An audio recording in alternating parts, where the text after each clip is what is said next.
Okay, hello and thanks for joining me. We're in lovely Arjeplog. Hopefully I haven't butchered the name of the place. It's in far north Sweden. It's been a balmy minus 36 degrees outside. And the reason we're here is for this. This is the new Lamborghini Urus SE. And it's notable because it's the first plug-in hybrid Urus that Lamborghini has made. And eventually it will supersede the Urus S. Production starts in the third quarter of this year. So depending on which market you are in, deliveries will start after that. So some quick numbers about the car. It's the most powerful Urus to date, 800 horsepower, 950 Newton meters of torque, 312 kilometers flat out, 0 to 100 in 11.2 seconds, which is about 1.3 seconds quicker than the Urus S. So with me, I have Lamborghini's Chief Technical Officer, Rouven Mohr. So who better to talk us through some of the key highlights of the car? So Rouven, what were some of the biggest challenges in integrating the plug-in hybrid technology into this car? I mean, first of all, for sure, it's always a pleasure to speak with you about new products. And here we have really the fantastic, let me say, successor of our already very successful Urus. And the biggest challenge, coming back to your question, is for sure to bring the Lamborghini DNA to the new drivetrain, because it's clear that Lamborghini is, you mentioned a lot of performance figures. This is very important for us, yes, to be benchmark in the performance, but also we want to be best in class in the driver excitement. So the emotions are very important for us. Therefore, we worked a lot on how the systems are interacting, how we use the electric power to support the combustion engine, the shifting behavior, the drivability, because we have also a completely new four-wheel drive concept in this car. So we have really a hang-on based four-wheel drive system with the electronically controlled limited slip differential. This allows us really to have the maximum degree of freedom in the torque distribution, and it's really generating an absolutely exciting driving experience. Hopefully you can confirm, because you have driven the car. Absolutely. Yeah, we had a lot of fun out on the ice today. And what would you say if you were to compare it with, let's say, another car which maybe uses a lot of the same fundamentals? What would you say from behind the wheel is what the driver would perceive as the biggest differences?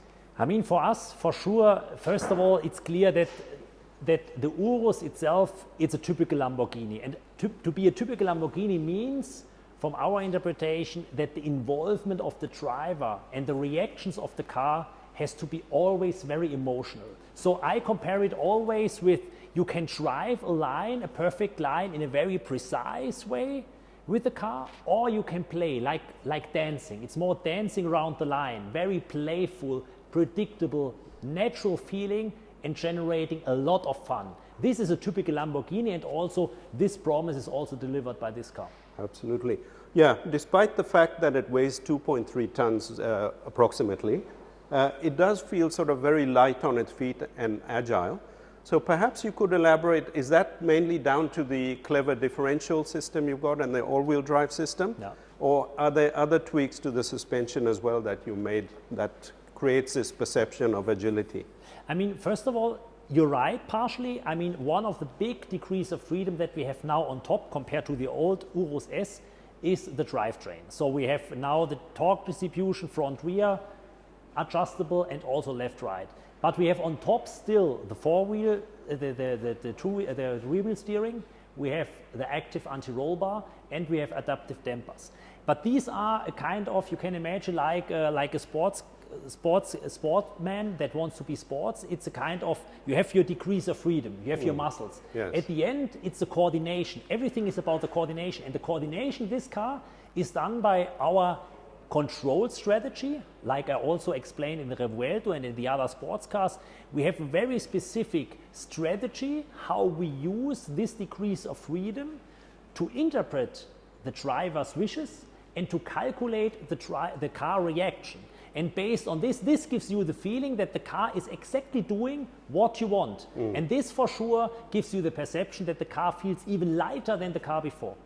So in order to sort of package the battery pack, which is it 11 kilowatt hours? No, 25. 25. 25. Therefore we have also electric range approximately. It's still in homologation, but approximately 60 kilometers. So it's also a quite significant electric range. And it can be charged on the go as well. Yeah. For example, if you're on the highway and you're approaching a city which maybe has a zero emission tolerance, you can charge on the go. We have a recharge mode, so we have different hybrid modes. So we have our standard, let me say, driving modes, Strada Sport and so on. And on top we have, let me say, an EV mode with a predominant electric driving. We have a hybrid mode, we have a recharge mode, exactly what you mentioned. So we can put during driving energy in the battery back, or we have a performance mode. This means maximum attack. But in order to package the battery pack, you had to make the fuel tank slightly smaller. Is that correct? A bit, yeah. Yeah, but overall range is still increased. Yeah, for sure, yeah. Yeah, okay. And also air suspension on this car. Air suspension, yeah. Whereas with the Urus Performante, you had coil springs. Yeah. So can you explain a little why you went back to air springs for this car? I would not say back, you're right. It's exactly, you described it in a proper way. For us, the Urus SE, the electrified version of the Urus S, is the successor of the Urus S. The Performante was a specific version of the current or the old Urus for a specific track application. If you go to the specific track application, for sure, let me say the standard, the steel spring was the first choice. But for sure, you take as a discount some comfort reduction. Yeah. In this car, we want to have the maximum bandwidth for our customers. So really super comfortable in Strada, even more comfortable than the Urus S with the air suspension, because we worked also on the application. But also very sharp in Corsa and very playful in fun to drive. This car has the mission really to fulfill a wide range of customer needs. Yeah. So to sum up, what do you like most about this particular car? Or what are some of the favorite attributes of the car that you like the best? I mean, it's a little bit like if you ask me, well, I mean, which of your children you like most. But you don't have any children. For sure, no, but I like also other children.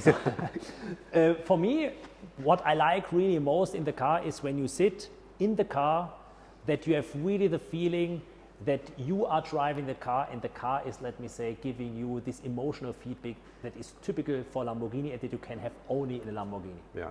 Well, having driven the car, I can concur that it really does feel very agile, very light on its feet. And so I say congratulations, job well done. And thank you very much for the explanation as well. Thank you. It was always a pleasure. See you. Thank you very much. Bye.